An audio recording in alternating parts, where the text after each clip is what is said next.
It is April 1st, and that means the consumer carbon tax was dropped today, but the industrial carbon tax was also slated to go up today.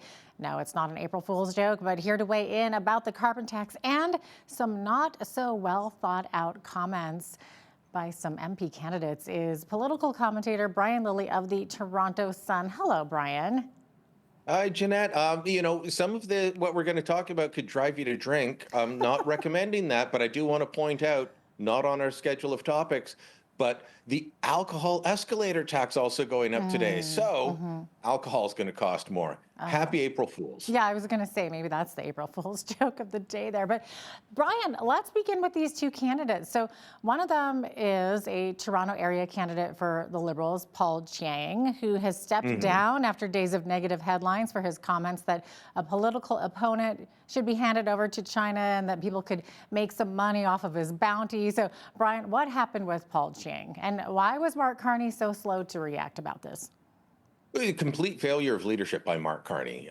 This was his first real leadership test and utter incompetence. Back in January, Paul Chiang, who is currently, he's still the Liberal MP for Markham Unionville. This is an area northeast of Toronto. Very large Asian population there. There's a place called the Pacific Mall. You go there and you're going to see more Chinese lettering than you will see English lettering at times. Trust me, fantastic, fascinating place, but a big Chinese population. And Paul Chiang is of Chinese descent, born in Pakistan to Chinese parents, came to Canada as a kid, served 28 years as a municipal police officer in York Region, just north of Toronto. Great story. But he's talking about one of his competitors, not in the same riding, but a Toronto riding, Don Valley North, this guy named Joe Tay. Joe Tay is also an immigrant from China, Hong Kong specifically. And he's still active in speaking out for democracy in Hong Kong and in China broadly. Well, Chinese government doesn't like this. Authorities there put a bounty on his head of 1 million Hong Kong dollars, which amounts to just under 200,000, 185 to 200,000 Canadian dollars. And Paul Chiang is out at an event in January speaking to Chinese language media, and he tells them all, you could go and take Joe Tay to the Chinese consulate in Toronto and collect the bounty money of 1 million Hong Kong dollars.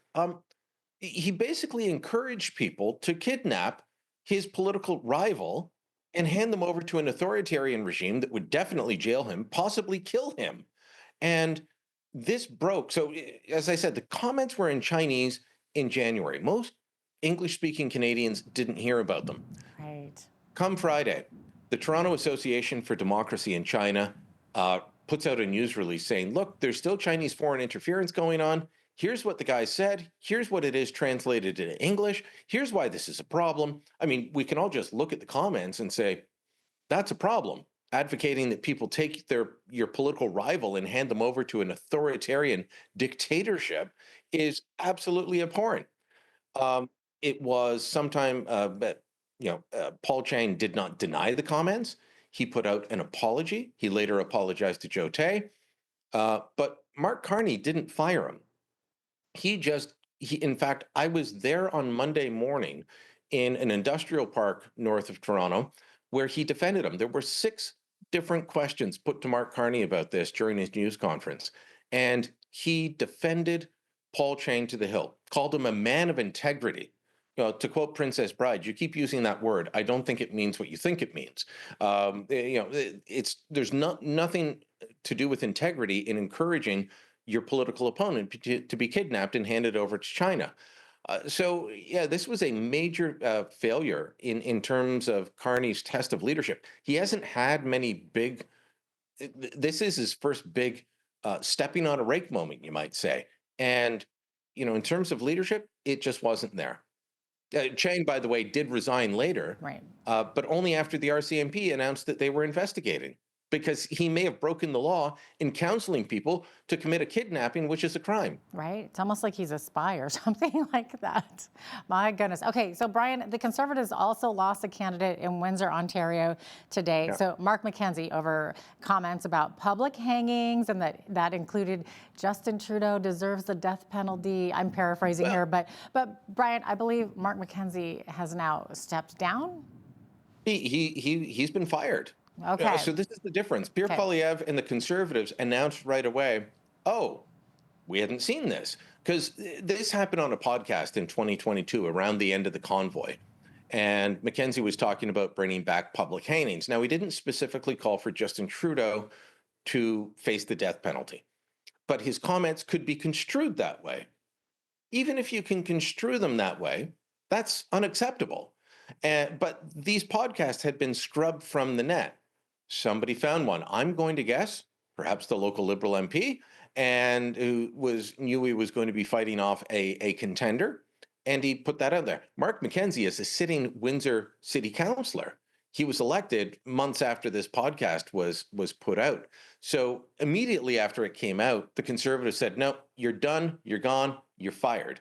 That's a world of difference between something coming out on Friday morning, and it's not until 5 minutes to midnight. And I honestly think, Jeanette, that Paul Chang put out his resignation notice at 5 minutes to midnight rather than this morning, because he didn't want people thinking it was an April Fool's joke. But the Liberals defended Chang to the hilt. The Conservatives looked and said, no, you can't be saying that. You're gone. World of difference. Yeah, that is a huge difference indeed. Brian, switching gears here, the consumer carbon tax was dropped today. And no, it wasn't an April Fool's joke, but some people are actually seeing a drop at the pumps of 17 to 18 cents per liter. So didn't the Liberals spend years telling us that the carbon tax was not driving up prices? Oh, it doesn't drive up prices, Jeanette, not at all. That's why we're seeing a 17 to 18% drop in price as soon as they get rid of it. This morning in my immediate neighborhood, the gas stations had not dropped their prices, but I know in other areas around Toronto they had. I've heard from people in different parts of the country that said, yes, I saw the price drop. That's good. All right. I'm not going to heap scorn upon the Liberals and Mark Carney for reducing the carbon tax.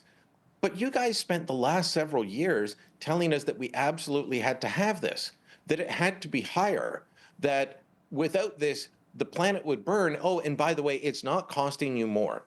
Now, think about this, that the gas that we all buy, the diesel that we all buy, well, the commercial trucks buy that too, and they use that to transport the goods. So if you're going to see a 17 to 18 cent drop per liter, are you telling me that that's not going to reduce the cost of food or of clothing or of anything else sent by truck? This has been Pierre Poilievre's argument for years, and the Liberals said, you're wrong, you're lying to Canadians, you're spreading misinformation and disinformation.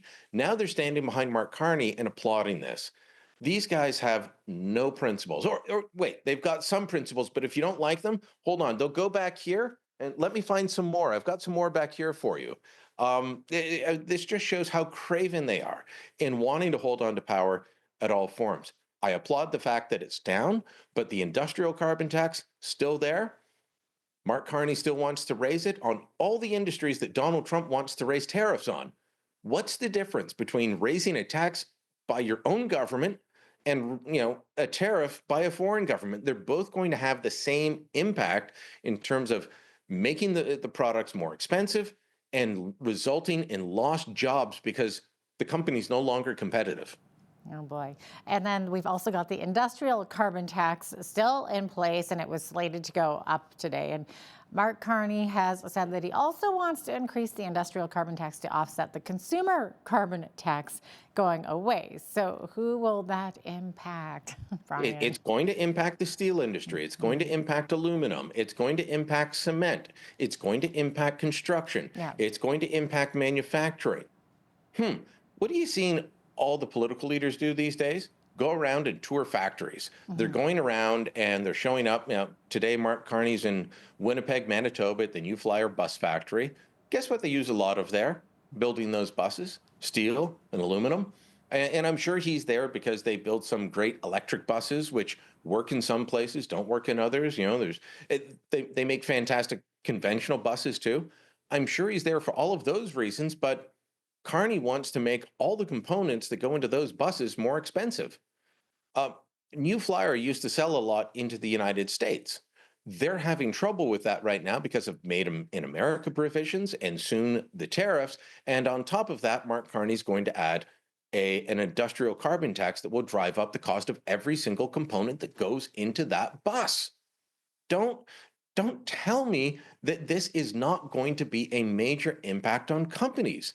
And yet he's trying to do that. And if you look at the polling, an awful lot of Canadians are believing it because they say, well, he's an economist. He must know what he's talking about. Economists can be fools as well. And Mark Carney has some very foolish policies. This is one of them. Now, Pierre Poilievre promised to repeal Bill C-69 today as well. And then Mark Carney is saying that he definitely won't. And then we've got oil and gas being front and center of the campaign trail. But Brian, both leaders are talking about building national corridors. But what's the difference between the two? So they're both talking about building corridors for infrastructure. Pierre Poilievre is specifically talking about building one that would carry energy infrastructure, like pipelines. Conspicuously absent from Mark Carney's discussion of this is pipelines, which doesn't mean that he wouldn't always say no to a pipeline. Some people have suggested to me, oh, no, he will. Okay, why doesn't he talk about pipelines? Well, he's talking about conventional and green energy, and he's talking about they don't want to talk about pipelines. They don't want to talk about conventional energy, meaning oil and gas, because Mark Carney is a net zero advocate. So Poilievre is in St. John's, Newfoundland today. And of course, you guys in Alberta might remember now and again that Alberta or Newfoundland and Labrador also have offshore oil. They've got major oil reserves out there. They've got natural gas out there. Poilievre was not only saying that he would back the Newfoundland government's desired plan to double oil and gas output, which of course Stephen Guilbeault, when he was environment minister, opposed. He wants to support doubling their output, but he also said that he would fast track a floating liquefied gas liquefaction plant to ship the natural gas to Europe and displace Vladimir Putin's gas that is being sold to Europe and funding his war in Ukraine. That got great applause from the workers there. And during that same announcement said that as part of his national energy and infrastructure corridor, he would repeal Bill C-69, which is described in Alberta as the No More Pipelines Bill, but in BC it might be described as the No More Mining Bill. Same in Ontario. Ontario and Quebec and BC might also call it the No More Forestry Bill.